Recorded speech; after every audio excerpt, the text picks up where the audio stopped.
You are listening to Season 5 of Future Ecologies. I don't usually do this, but I have to know, if you're willing to tell me, how did you meet? She got cursed to be here. Yeah. Cursed? Yeah. Yeah. Oh. I'm originally from northwestern Germany, from if you want, a sort of minority in Europe. So my ancestors, right down to my parents, spoke Plattdeutsch, as we call it, or Plattdeutsch. It's closer to Dutch than to Standard German. So that's where I was born and raised, and then as a young adult, traveled to Uruguay and lived there for a number of years. When in 1982, my mother was visiting and I had a toddler, my daughter Jessica, and we were driving to the interior. And I'd never been east of Hope. So we traveled for hours through the sagebrush, bunchgrass, ponderosa pine, if even there were some. And finally, it was when we were right at the mouth of, like the highway here, by the mouth of Dead Man Creek, we turned to each other and I said, what a godforsaken area is this anyway?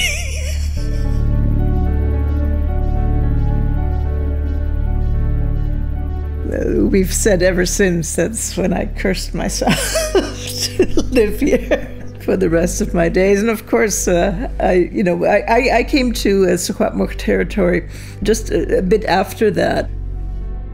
I was raised and lived in this valley here. I was adopted by my great-grandmother Sulien. I was fortunate that Shuswap great-grandmothers have the right to look amongst all their grandchildren and adopt one and raise it as their own, and I say that I won the lottery ticket. And as a result, I got some understanding of our language and our ways and our knowledge, traditional knowledge. And I remember my great-grandmother Sulien would have her old saddle horse and her birch bark baskets, and we would jump on the horse, me riding in the back, and we'd be riding all these hills picking the Saskatoon berries off a horseback. But one of the things that my great-grandmother, she told me before she left this place, she said, I want you to go out into the world and study it. Once you do that, then you come home and help your people. And I tried to not live up to those admonishments, but to forget about them and do my own thing. But nonetheless, I ran away from the Camps Indian Residential School with an incomplete grade 8. I went traveling around, working here in ranches and farms and things of this nature. But I went back to university and got my master's degree from there. My sort of mentor supervisor of my postdoc was Ron's thesis supervisor. Right. So one time he mentioned, oh yeah, you got to meet this guy. He wrote a really good master's thesis. You should read it. Maybe look him up one day. Since those days, we've co-authored many times, and working together with Dr. Nancy Turner from UVic took us to begin studying the wider context in which plants and animals interact with humans and vice versa, but also how our ecologies are rapidly changing through fragmentation and destruction of our lands, our homelands, and in more recent decades, the impacts of drought, climate change, floods, and of course fires. Look at this dash cam video. You're seeing here one family trying to flee a wildfire engulfing parts of Canada. The flames and smoke burning western Canada. We are facing the largest wildfire ever recorded in devastating wildfires are ravaging parts of the Big Island and the island of Maui. Astonishing milestone this week. Monday and Tuesday, the hottest days ever recorded on severe weather yet again from an atmospheric river that has dumped rain in the central part of the state tonight. For the third time in a week, an atmospheric river is drenching southwestern BC, where flooding and landslides have already disrupted the lives of thousands of people. Fire and water were heads and tails of the same coin, really, because if you don't respect and honor fire, it will cause you great harm and danger. Likewise with water. Water can be equally as destructive. So it's how you respect and honor the land. And we have, like our word, to honor the land.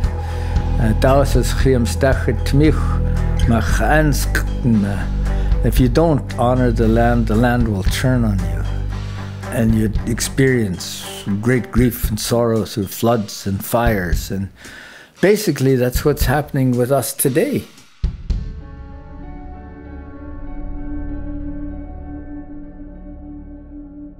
Welcome back. My name is Mendel. And I'm Adam. And to cap off another record season of floods and wildfires, we're dipping back into the hottest topic in the more than human world. And it's a perennial favorite of ours on this show. This is the next installment in our long-running series, On Fire. We're calling this one Underwater. We've spoken about fire at length 3 times before this, but don't worry if you're just joining us for this one. Broadcasting from the unceded, shared, and asserted territories of the Musqueam, Squamish, and Tsleil-Waututh. This is Future Ecologies, exploring the shape of our world through ecology, design, and sound.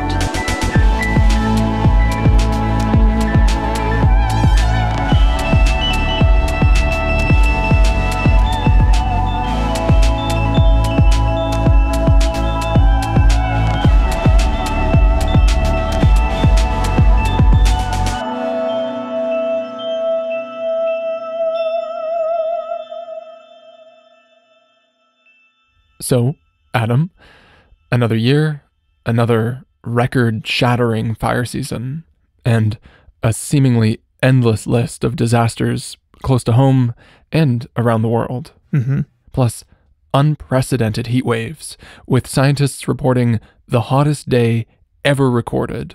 3 straight days in a row in July. And then, beyond fire, we've witnessed catastrophic floods ripping through communities on practically every continent. And of course in my home state of California, which was literally underwater for most of the winter. Yeah. So, we're all living out the climate crisis right now, together, in different ways. How are you feeling about it? To be honest, I'm feeling pretty angry about it right now. I just traveled to the Rockies and back, and everywhere that I went, there were fires burning. Could see them from the road. We could see them progress over time as we, went out and then came back. And my community's been fine so far, but I can't say the same for some of my friends. Yeah. Honestly, I feel like we're living in the world that we were warned about decades ago and watching our neighbors get burned and flooded out of their homes. Yeah. It just seems like it's going to get worse. And, usually when there's a disaster, we grieve, we recover. The mayor makes some statements in a local newspaper about rebuilding, and we move on.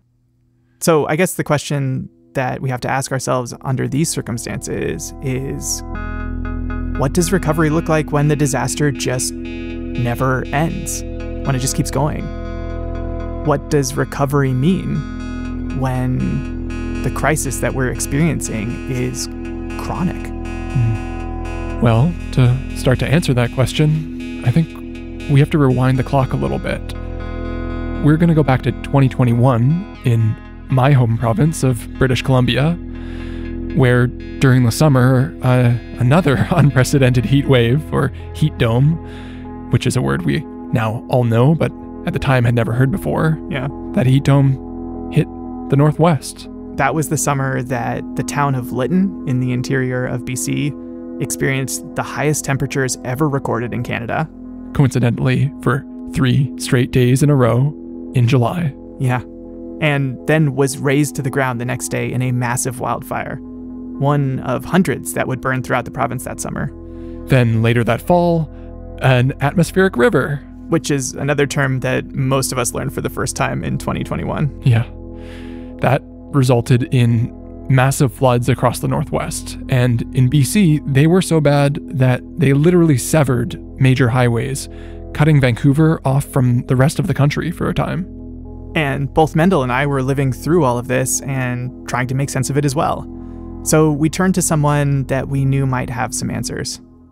Yes, my name is Dr. Laurie Daniels. I'm a professor of forest ecology at the University of British Columbia in the Faculty of Forestry, and I do research on wildfire science and management. Longtime listeners will recognize Laurie from the previous installment in this series.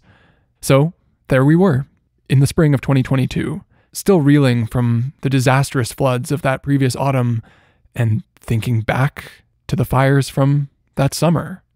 And so we asked Laurie to help us understand the connection between fires, landslides, and floods. So there's a really amazing, well-documented relationship between fire and hydrology and the types of landslides and slope failures that we observed in November. Normally, under normal circumstances, when we get a lot of rain onto these steep slopes of mountainous environments, the forest kind of acts like a sponge. It absorbs a lot of that moisture into the organic material on the forest floor, which can hold a lot of water. The water slowly trickles down into the soil. But when a wildfire sweeps through and removes all of that organic material, it dramatically reduces the landscape's ability to intercept, absorb, and retain that precipitation. The heat of the fire also takes all of the material in the vegetation that burns. Vegetation, which around here would mainly be the needles of coniferous trees. Those needles have waxy coatings on them that are adaptations that make them survive well in this environment. And all of those oils and fats and waxy coatings, in the heat of the fire, not all of it burns away. It merges together, it sinks down into the soil, and then it re-solidifies, kind of like wax paper, creating an impermeable hydrophobic layer across the burned forest floor. So imagine dropping water onto wax paper. It forms beads instead of soaking down into the paper. The soils did the same thing. Hydrophobic soils caused by the intensity of the fire meant that the water that came down onto those surfaces now sat and pooled instead of infiltrating down into the ground. And eventually, on our steep mountain slopes, it begins to flow overland, carrying with it the ash and the debris that was left after the fire. And during the megafires of 2021, and as we're seeing again in 2023, entire watersheds were burned. Add all of this up together. And so now we have this intense rainfall onto these ecosystems on these mountain slopes that are highly altered. And we've created a situation where we have excessive rain, we have excessive runoff, and then you get this huge erosion power, the amount of power in those rivers as the water collects in the headwater streams and moves down slope, gaining volumes of water, amounts of debris, and gaining energy as it flows down slope. We saw those catastrophic effects. So, case closed. You get massive wildfires, and you can pretty much expect there to be massive floods afterwards.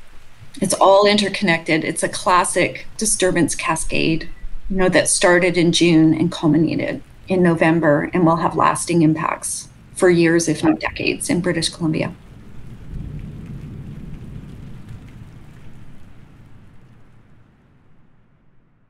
But then, when we were wrapping up the interview, Laurie planted a little seed. I'm going to do a little sales pitch here. Sarah Dixon Hoyle is one of the PhD students that I co-supervise. She told us Sarah was working with an organization called the Secwepemcúl'uch Restoration and Stewardship Society. And they have just released a big report on the Elephant Hill fire, detailing the recovery efforts jointly led by the Secwepem First Nations and the province of BC. It's like a 200-page report. Could probably be the topic for an entire podcast. I think you guys would do a fantastic job with it. Which just goes to show how susceptible we are to flattery. Well, we actually didn't follow up on this tip immediately. I mean, she really did have me until she said the words 200-page report. Yeah, well, you're only human. But fast forward another year, another round of global climate disasters, and you'll never guess who gets in touch. Sarah Dixon Hoyle. And she's now a postdoctoral research fellow with the Faculty of Forestry at the University of British Columbia, and still working in partnership with the Secwepemcúl'uch Restoration and Stewardship Society. She invited me to visit her and the communities that she works with up in the interior to see how the post-fire, post-flood recovery was shaping up. That little seed that Lori had planted was finally getting some light. So I took her up on it. Earlier this summer, before the latest disasters in Maui, Kelowna, and Yellowknife, among others, I made the drive through the Fraser Valley from the coastal rainforest up into the Coast Ranges, east of Hope. Which is a town, by the way, not just an expression. And winding my way through the scenic Fraser Canyon, which was still undergoing repairs from the 2021 flooding, by the way, I went past the former village of Lytton, which still doesn't have any structures 2 years later. And that's where I forked off of the Fraser River and headed up the Thompson. Pretty quickly, the dry Douglas fir forests of the interior gave way to sagebrush, bunchgrass, and ponderosa pine. Really, some of the driest country I've seen anywhere in the province. And as I camped out right beside the Thompson River in the evening light, with these massive freight trains on both sides of the river rattling my tent about every hour or so, I finally cracked open that 241-page report that Lori told us about. Wait, you waited until the night before your interviews to read the report? In my defense, Sarah had only sent it to me a few days before. Okay. And I actually burned right through it. Oh my God. Anyway, the report raised lots of questions and made me really excited to see Sarah the next morning. So got up early, rolled down to the village of Cache Creek, surrounded by dry hills and irrigated fields of hay and alfalfa. But what immediately caught my attention, Mendel, was the flood damage all through the center of town. Everywhere I looked, there were sandbags, huge piles of rubble, washed out roads, and busted culverts. It was so striking that when I finally met Sarah, I forgot to ask her to introduce herself. I just took her straight over to Cache Creek. You're talking about the creek that the whole town is named after? Exactly. And when it isn't flooding, it's actually not that much to look at. Yeah, I've driven over that creek so many times and barely even glanced at it. It's amazing it can do that much damage. How much damage are we talking about here?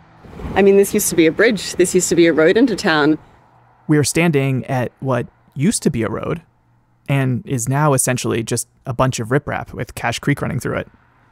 The asphalt has collapsed in on either side, and the culverts are buried in rubble. I actually tried to drive over this because Google Maps routed me that way. Oh no. And this damage is much more recent than just 2021. Yeah, this entire town was flooded out maybe a month ago. Cache Creek has been flooding regularly for the past several years, and this is a direct consequence of climate-driven extreme weather events repeatedly hammering a burned landscape. We saw that with the atmospheric river in 2021, that fires and floods often go hand in hand. It's just crazy seeing these roads that you've driven so many times suddenly, completely under rubble, or these, rivers and creek lines just spilling out over the banks. We're staying at the RV park just up the road, and it's right on the river, and you can see just off to the edge, they've done a lot of work, but there's just still cars tipped on their side and RVs kind of everywhere, and the creek just completely overflowed. Wow, so you didn't even have to get out of town to see the damage? No, not at all. But eventually, I hop into Sarah's car, and she took me for a ride up this steep, grassy slope above the town, through an active landfill, actually. So take a drive up the lovely dump road, as it's called, to give you access and a bit of a viewpoint down over the fire.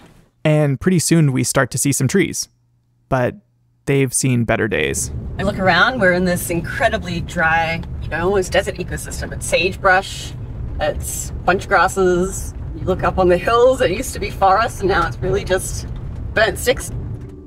So we make our way up through those burnt sticks, and then we step out of the car and into the footprint of the 2017 Elephant Hill fire. 6 years, almost to the day from when it ignited. We're actually squinting a bit through the smoky haze from another wildfire, farther north, par for the course in a summer like this. And Sarah points across the valley to a cleft in a dry hillside. See, there's kind of a deep gully running up the flat back of that hill, right above that house down. Yes, that's what I'm looking at too. The base of the hill looks a little bit like the rear end of a large animal. Or at the tail, perhaps.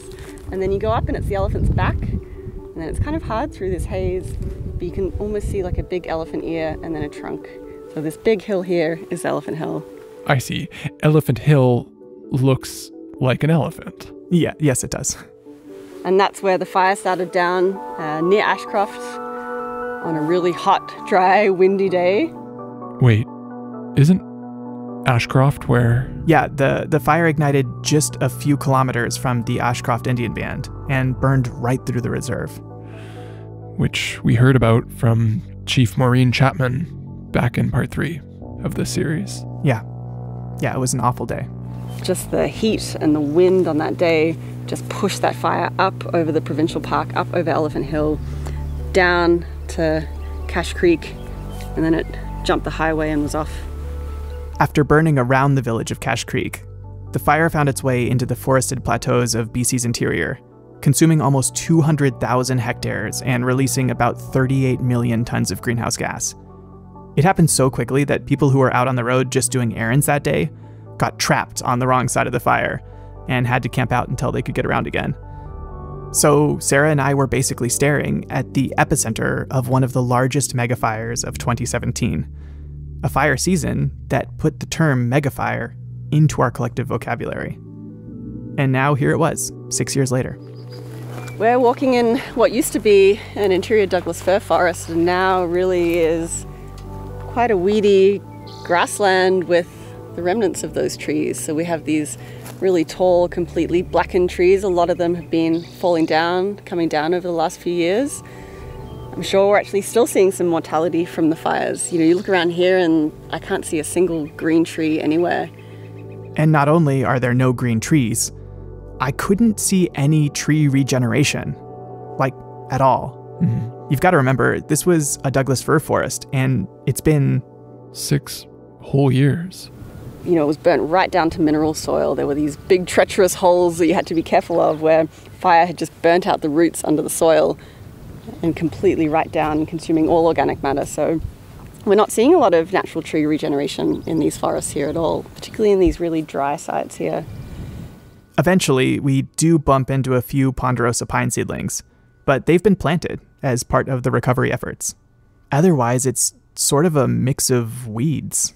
Such as? Knapweeds, annual grasses, typical stuff. Right. And then there are these really cool patches of naturally regenerating native bunchgrass, and wildflowers, and some shrubs too. It's actually pretty patchy. We see some Mariposa lilies, lots of yarrow, roses, some Saskatoonberry, arrowleaf balsam root. This is arrowleaf balsam root. It looks like it's been grazed. Grazed by what? Most likely cows. There are cows on the fire footprint. Everywhere we went. Yes, I mean, this is all so-called Crown range tenure. So they did rescind some of those licenses after Elephant Hill, essentially meaning that they worked with the range holders, the ranchers, to take cows off this landscape because it was so impacted. So this pasture was mostly ungrazed for the first 3 or so years after the fire. But you can see, cows are back out all over this landscape. You can see it's quite weedy, particularly up these roads. But why were the cows put back on? Wouldn't that really affect the regeneration? Sure. I mean, it's a trade-off for what is basically an economic imperative in the region. Actually, range recovery was one of the 3 so-called great goals of the immediate post-fire recovery process. And range recovery basically meant rebuilding range fences. So when the fences are gone, they had cattle roaming out into the highway, cattle congregating around water sources, maybe overgrazing some areas. So they had to really quickly rebuild a lot of those fences. But you can see here, I mean, these have just been super heavily grazed. All these bunch grasses are really grazed down. And then you see Kentucky bluegrass, which is a POA species. It's an introduced species. It's not actually from Kentucky, although it is the floral emblem, I think. But it's really tolerant to heavy grazing. And so it's just naturalized throughout these landscapes. And the bluegrass seemed to be doing just fine, whereas most of the native shrubs that I was seeing were being heavily browsed by cattle. And we were walking through a landscape that, completely absent any shrub or tree cover, was actively eroding, with these big gullies forming wherever water collects. what is the impact of cows when you've got no vegetation cover, when you've got incredible erosion, when you're concerned about invasive species spread across these fire guards. So I really don't think there's a lot of understanding. Wait, what's a fire guard? It's basically a fire break. Okay, yeah. They were constructed to contain the fire. Uh-huh. There are about 600 kilometers of fire guards, so essentially roads put in across this landscape. And actually you talk to a lot of community members who say, we saw fire guards being put in or access roads being punched in areas where there was already access or where there were natural fire breaks. We didn't need 600 kilometers of disturbance across this already quite impacted landscape. Right, I guess some of those fire guards are critical for stopping the fire from traveling further, but not all of those breaks end up being actually necessary. And once you've ripped out all the vegetation and the organic material, that's a pretty serious impact on the landscape. Exactly. And so the second great goal of the recovery process was rehabilitating all of those fire guards, basically ripping them, seeding them, planting them. But still, it's not like it's back to how it was before.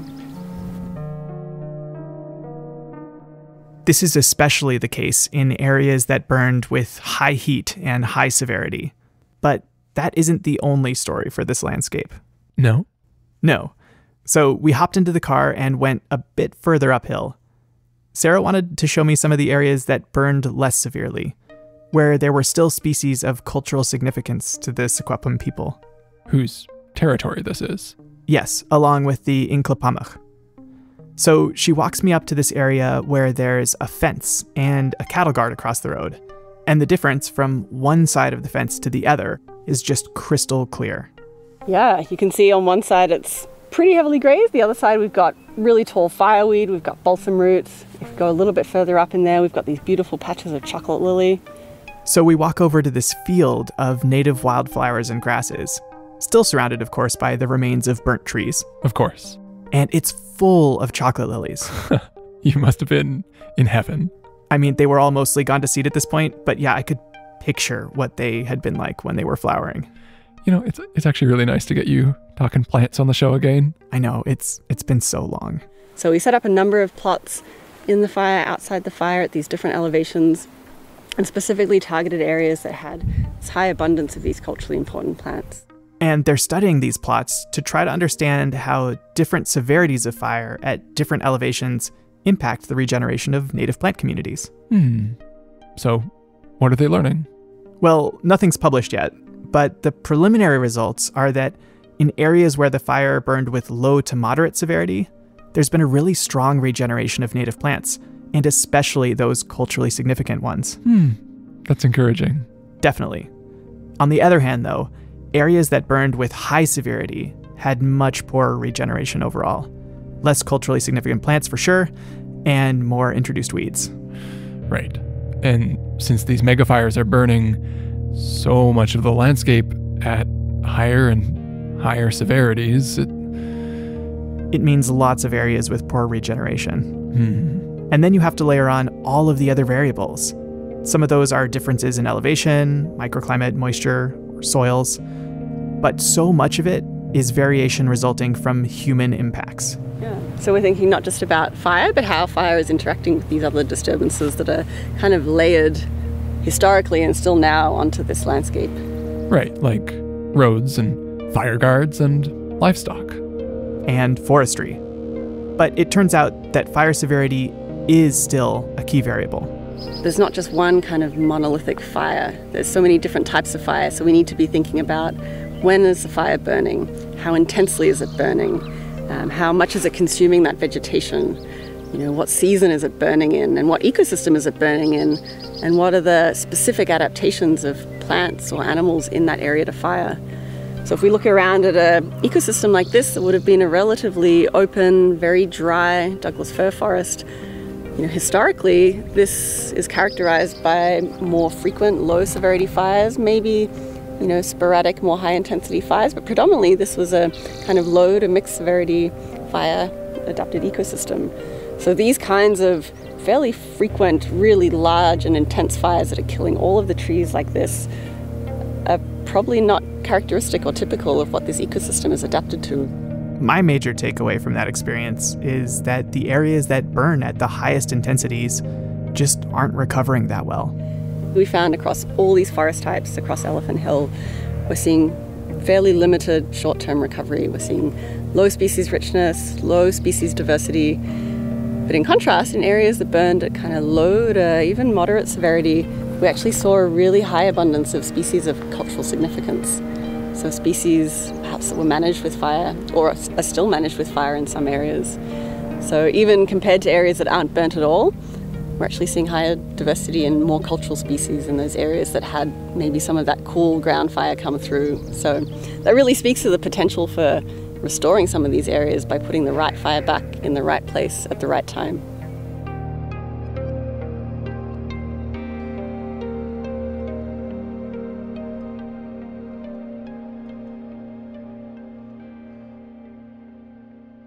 So, what else can we learn from the Elephant Hill fire? Well, for starters, enough to fill a 241-page report. Right. Did I mention? Duh. 241 pages? Yes. Sarah was telling me about the process of writing the report in the car on the way down. It actually started as a way to follow up on the 2018 Abbott-Chapman report, which we discussed in the previous installment of this series. So I'd been doing all these interviews as part of my PhD with community members, Secwepemc community members, government representatives about their experiences during the 2017 fire season, and particularly about the joint recovery, the work between governments, between First Nations and the province on how to actually recover that fire landscape. What fascinated me the most was that she wrote that report during the 2021 wildfires, which struck just as the region was still recovering from the Elephant Hill fire. I hadn't lived through evacuations and I hadn't lived through a fire season like that. And I think 2021 really changed things for a lot of people, but changed things for me and how I kind of see the importance of this work and really understand why it's so important for so many of the communities I work with to have their stories heard. Of course, we taped this interview before so many people would live through the same trauma in 2023. Right. It's a really grim kind of deja vu. But back in 2021, as she was trapped in her house, locked down not by COVID, but by ash falling from the sky, Sarah felt a bit helpless. She couldn't contribute to the firefighting on the front lines or help coordinating evacuations. But what she could do was write and share the stories that had been shared with her. Yeah, something we can relate to. And the question at the heart of those stories is, I think, the same question about recovery that you and I have been asking. What happens after the smoke clears? Everyone in the city goes, we have clear skies, amazing, we can enjoy the rest of summer. But for everyone who's actually out here living in these landscapes that have burned, that's really when the challenges begin. What do we do after the fire? The media attention's gone, on the whole. But how do we begin to not just rebuild homes or get back into communities, but what do we do with this burnt landscape? And while I can't really summarize the whole report here, what I can do is take you a little bit farther up the Thompson River to Skeetchison, where some of the key voices in the report are leading the recovery and restoration efforts in their territory. And in 2021, when Sarah was writing that report, they were being evacuated for the second time in 4 years. After the break.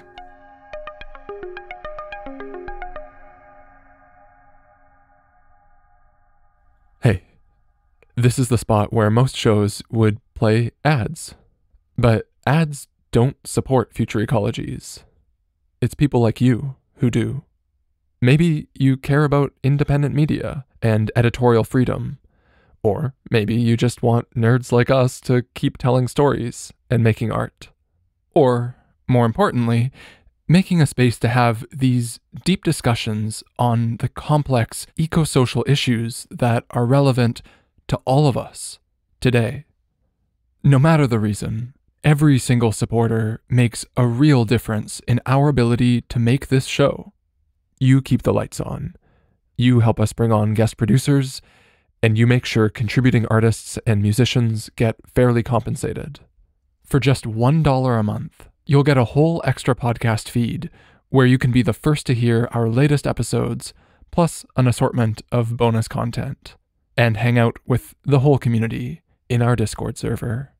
If you can chip in a little more, we'll send you stickers, embroidered patches, and if you want, even set up a call to say thanks, personally. Signing up is simple. Head to futureecologies.net/join. Click the big purple button and choose whatever amount works for you. That's futureecologies.net/join. Okay, thanks, and back to the show. I'm Adam. Mendel.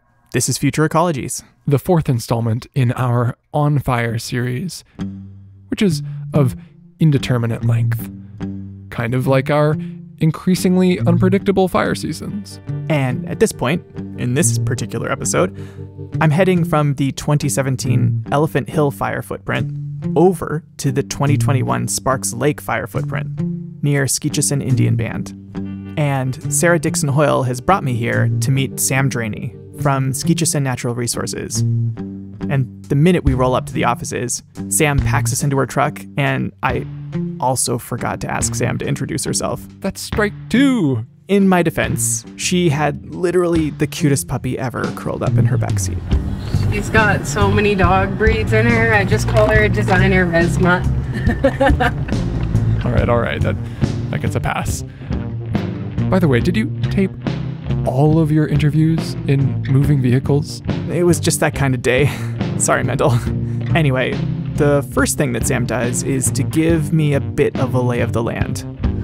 So we have the Tremont fire over here, Sparks Lake fire here, and then the remainder of Elephant Hill to the north of us. So when you're sitting in my house, you can actually see all three burn zones. And we kind of have just one side of us left that isn't burned yet. 3 burns? Yeah, Skeetchison is pretty much surrounded. Elephant Hill was basically the largest fire in the south of the province in 2017. And then Sparks Lake actually was the largest fire in the province in 2021, with the Tremont fire not far behind. And there's Skeetchison Indian Band right in the middle. But once Sam got us oriented, we could do what I was actually there for, which was chatting plants. You two must have been peas in a pod. I was having a great time. Sam told me about all of these medicinal plants that could be found on the territory. I harvested arnica from the Tremont fire last year. So I did a salve with that arnica, and I had an older arnica salve, and I actually got to try them out against each other on people. And the arnica salve that I got from the fire, you could feel instantly. The moment you put it on, there was just like this huge release in your muscles. It was immediately clear that she's very knowledgeable and passionate about plant medicines. So we have 165 plants that we can prove are significant to the community. And you might notice that she said prove there, because part of Sam's job is surveying whole landscapes for these culturally significant species and features to document Sequepum use, both in the past and in the present. And if that isn't cool enough, she also gets to occasionally stop that work and start harvesting. If I identify something harvestable there, I'm allowed to keep my crew there and harvest for the community. And that's always the way, at least I think, the way I taught my crew to think, is we're not harvesting for ourselves. We're harvesting for our community, and we're providing to as many of the community members as possible. If it's something they can touch, hold, and feel, or if it's information, so they can go out and practice that with their own family. And she shared with me that it isn't just the plant medicines that are coming back stronger after the fires, but also species that were totally unfamiliar. After Elephant Hill, there was plants I'd never seen before. Just being out, and I felt like I had covered a lot of land. I knew all the plants, and all of a sudden it was like golden corydalis. I think it was, came back, and none of us knew what it was. We sat there for a lunch break, and there was a bet going on who could ID the plant first. I don't remember who won the bet. I don't think it was me, because I think I was the one that bought the 6-pack. I'm sure I would have lost that bet too. What's golden corydalis? It's a pretty little wildflower that likes disturbance, so it often shows up for the first year or two after a big fire. And Sam also started to see way more tiger lily and even soapberry, which is an important traditional medicine. But I just can't get over the taste. It is not something I can get used to. I've used it to do cleanses, but you aren't going to catch me drinking it every day like my cat. No. It tastes like soap. I actually really like the taste of soapberry. You and Sam's Kia. And Sam told me it wasn't just plants that were returning. Everyone's noticed a huge increase in wolf in our territory, which puts a huge pressure on moose and deer and other wildlife. Wolves? From the fires? Yeah. Fire makes landscapes much easier for predators to traverse and hunt in. Huh. I guess I'd never really thought about it. And Mendel, there were also, of course, the mushrooms. Of course, the mushroom rush after the fires, like none of us have ever been exposed to that really. So that was really interesting to get out and get to harvest those. Because like to us, that was something completely new. We're like, what is this gross thing? It looks weird coming out of the ground. Yeah, she's got to be talking about morels, right? Yeah, you got it. Yeah, looks gross, tastes great. Just don't eat them raw. Ooh, duly noted. Yeah. Okay, so how did the regeneration at Sparks Lake compare to Elephant Hill? Other than being somewhat fresher? I mean, Sam's dealing with a lot of what we saw over at Elephant Hill and down in Cache Creek. My backyard is the creek. So I stand in my back door and the creek is within 100 meters of my house. Since the wildfires, I have had to insure my house because of flooding. I have lived here for 32 years straight. This is the highest water I've seen. Things were more predictable before the fires. Now, rainstorm happens, we're all on high alert. Is there going to be a mudslide? Is road washing out? Are we going to flood? You don't know. Like, I lost a large chunk of land on my side of the creek, and it happened in a day. So we're losing huge amounts of land, just having like huge amounts of erosion happening on our water bodies. So, flooding and erosion. And other impacts too, like cows. I would like them held off the fires a bit longer. I have nothing against cows. I love them. But I think they spread weeds. I think they damage the super fragile plant community that's coming back. They overgraze. The fences are burnt down, so we have minimal ways to control where they're at. Our water is all exposed. Cows make wallows in water, causing more erosion.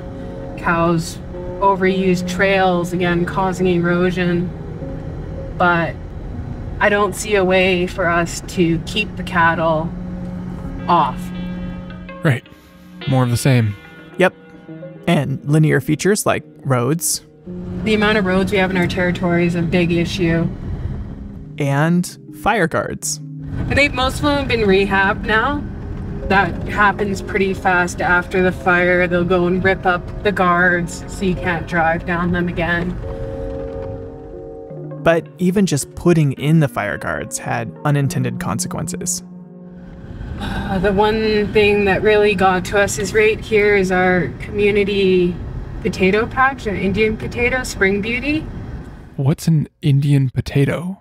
It's kind of a nutty tuber from a wildflower that you might know as Spring Beauty. Huh. I don't. But thank you.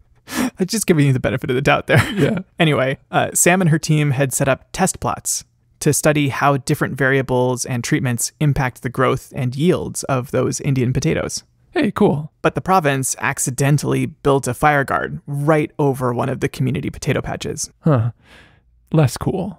It sounded to me as though while relations had definitely been improving between Skichassin and the other various institutions of colonial government since the Elephant Hill fire, there were still lots of sore points and a pretty big power imbalance. For example, There was enormous pressure in the immediate aftermath of the fires to salvage the remaining harvestable timber as quickly as possible. You remember the 3 great goals of the recovery effort that I mentioned? Yep, there was range recovery, like building fences to keep the cattle contained, fire guard rehabilitation, and did we even get to number 3? No, I was saving it. Goal number 3 was salvage logging. We had to go from wildfires to now we got to log it. And for me, that was a lot to handle because I just had to watch, my childhood burn down. In the last 5 years, I got to watch basically all my childhood picking spots with my cat go up in flames. So after all of that, logging what little was left was a pretty tough pill to swallow. There's still some sore spots, but I guess it's just part of the machine. You have to get out and harvest this while it's still harvestable and it doesn't just fall to the ground. Well, the roses are really good up here too. Wow. I was also really distracted by the roses. Plant people. Let's stay on track. Salvage logging is pretty controversial, even up there in the interior, with a variety of arguments for and against, from the economical to the ecological, on both sides actually. When you consider rural livelihoods, the potential for beetle outbreaks, the risk of deadfall injury, it's not a clear-cut decision. Oh my God. Except when it ends up being a clear-cut decision. Luckily, Sam was able to give some input into the process, offering some guidelines so that at least some of the potential damage could be mitigated. So we created guidelines for the companies to follow in their logging. And one of those was you can only log black timber. And the one thing I used against logging red timber, although it might be dead and not coming back, is that the plant community underneath was coming back in the first year in the form of morels. That's where they wanted to grow, or other plants. We've seen little soapberry bushes coming back, some lilies, a lot of fireweed, of course. Black timber is like completely burned up. Yep, those are the matchsticks. Okay, so red timber is only like partly combusted? It's mostly still dead, but there are red needles on the trees, and the bark often isn't completely blackened. It's a real balancing act between interests. It sounds like it. And I think this might be the moment to point out that Lori and a bunch of other folks that we talked to wanted to make sure that we mentioned that it's not just fires and roads and cows that have contributed to the flooding. Right. It's also industrial forestry, perhaps primarily industrial forestry. There is no doubt that harvesting and industrial forestry across the landscape is also contributing to make these landscapes less resilient to the impacts of atmospheric rivers and the types of flooding that we experienced. In 2021, even in areas that hadn't just burned, there were still massive floods, and we can say that those were exacerbated by forestry. Practically speaking, clear cuts aren't really that different from intense burns, and BC is in a league of its own when it comes to clear-cut logging. Our industrial forest management has been designed for many decades now to try to sustain timber yield on the we call it the timber harvesting land base. We are trying to sustain timber yield and optimize the economic benefits from that part of British Columbia that we have designated or delegated to be for production of timber. And this is all accelerated over the previous decades of a different kind of salvage harvesting that was following the climate-driven mountain pine beetle outbreaks. The logic of salvaging beetle-killed stands is pretty similar to the logic for salvaging those burned stands. And in doing so, we've really simplified our forests. We've simplified age structures. We've simplified the biological legacies that are left behind after clear-cut harvesting versus natural disturbances. We have focused on fast-growing species like lodgepole pine in the interior of British Columbia. We've created monocultures. Lori says a big part of this is the widespread practice of replanting only the saleable species and suppressing everything else, including the industry's ongoing use of glyphosate. Otherwise known as Roundup. Yeah, herbicide. Sprayed or brushed onto those fire-resistant but less commercially valuable trees. Like aspen and birch. Yeah, it's an unfortunate practice. We're still kind of entrenched in this perspective that broadleaf trees, that their only contribution to an ecosystem is to compete with conifers that are the timber producers, and that they need to be eradicated so that we can optimize the growth of the conifers. It's a feedback loop. Simplified forests are more susceptible to fires and pest outbreaks, which then creates an imperative to salvage those stands, leading to more damage and more simplified forests. Those monocultural coniferous stands certainly contributed to the size and the spread and the intensity of all three of the fires that we've been discussing. But that's another area where Skitchison is asserting itself, because the big replanting effort is still ongoing. So under that, we asked for a mixed tree stand to be replanted. So we don't just plant all pine. That happened a lot in the past. So we asked for a mix of pine, spruce, Douglas fir, and even deciduous. We've asked for near water, and less of the coniferous to be planted right up to the water, so the deciduous are given a chance. And if there is a natural patch of deciduous coming back, they are spacing away from that to give it a chance to grow. They've also been pushing for a more selective harvest. We do ask for that. This would still be Douglas firs, so I'd ask for 50% of the stand to be left up, or, some upright structure so there is still protection for animals and shelter. Woody debris will fall, adding back to the earth. But, economics and safety usually wins. So 2 words I hate, because they're always the top 2 reasons for anything to happen, usually. I happen to dislike the words economics and safety for the same reason. It could sound bad taken out of context, but maybe you mean that economics and safety aren't bad words, but the problem is that they take exclusive priority over community and ecological health. Yeah, what you said. But it's interesting that Sam is using the word ask here. Ask who? Well, at a basic level, the Skitchison Reserve is surrounded by mostly burnt out crown land that is part of both range and timber tenure systems. And while all of that land is Secwepemc territory, it's still the BC government and the business interests calling the shots at the end of the day. So Skitchison is still in the position of having to ask. That's where I feel that's our power. We don't come in demanding, although it might come off that way. It's a strong ask. It's a strong suggestion.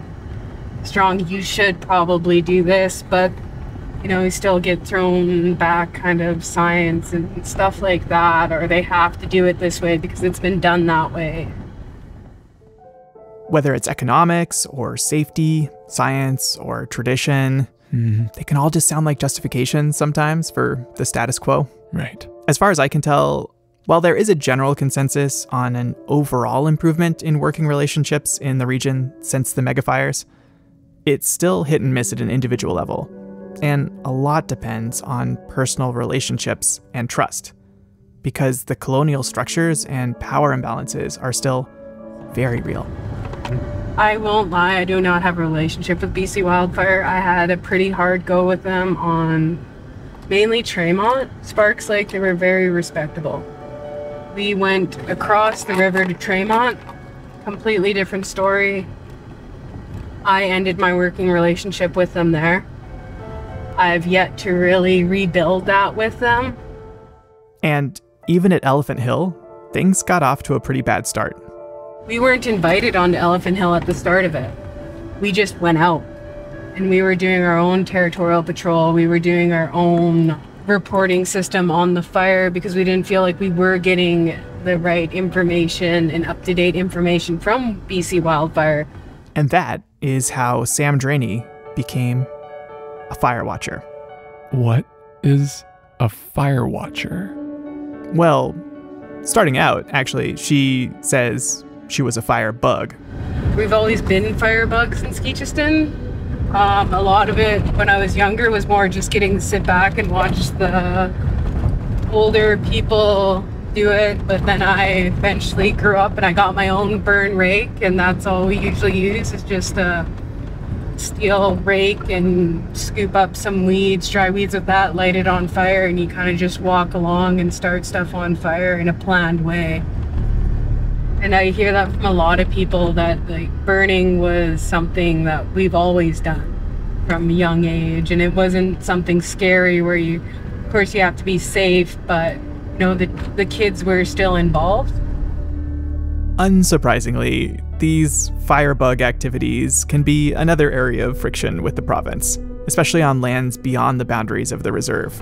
And that's the thing that I think holds a lot of us back and holds back the cultural burning, is that we have to jump through all of these hoops, and a lot of us, you know, we don't know how to fill out the government forms or do burn plans, but we understand fire and we understand its connection into the circle. And without that, we're starting to lose our culture. She's talking about controlled burns, right? Cultural burns. Yeah. And we're going to come back to that. But it was Elephant Hill that made her a fire watcher. I've always said I'm not a firefighter, I'm a fire watcher. It's not in me to put out a wildfire. I have a really strong spiritual connection to it, and I believe that it's out there cleaning up everything we've messed up. Oh, there's the arnica down here. Oh, that's really good. Beautiful. Still harvestable. That's really great stuff to harvest. It's better looking than the stuff I got. You plant people, you're hopeless. Okay, so again, what is a fire watcher? Well, I think it's a great example of a concept that was introduced to me by Ron and Marianne Ignace, called walking on two legs. Okay, your answers just keep raising more questions. Who are Ron and Marianne? Remember the couple with the academic meet cute from the very beginning of the episode? Oh, the one who was cursed. Yep, that's Marianne. She and Ron are at the heart of a cultural and ecological revitalization that's happening at Skeetcheston and elsewhere as well. It involves the firebugs and the fire watchers, and learning how to walk on two legs together. We're gonna dig deeper into all of that next time in part 5 of our series, On Fire.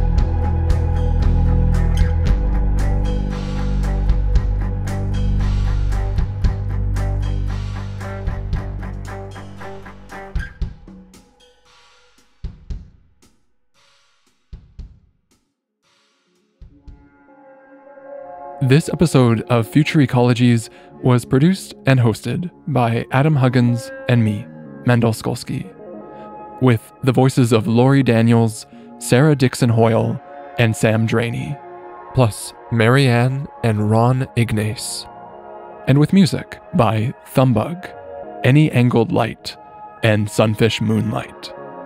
We want to send a big thank you to Lux Meteora for the cover artwork, and to Daniel Pierce for speaking with us on background. You can find links, citations, and a transcript for this episode, plus photos from Adam's road trip to Cache Creek and Skeetcheston, all at futureecologies.net. And as always, this independent, ad-free podcast was made possible with the support of our amazing community on Patreon. To get early episode releases, bonus behind-the-scenes content, and access to our Discord server, join us at patreon.com/futureecologies. Till next time, Thanks for listening, and stay safe.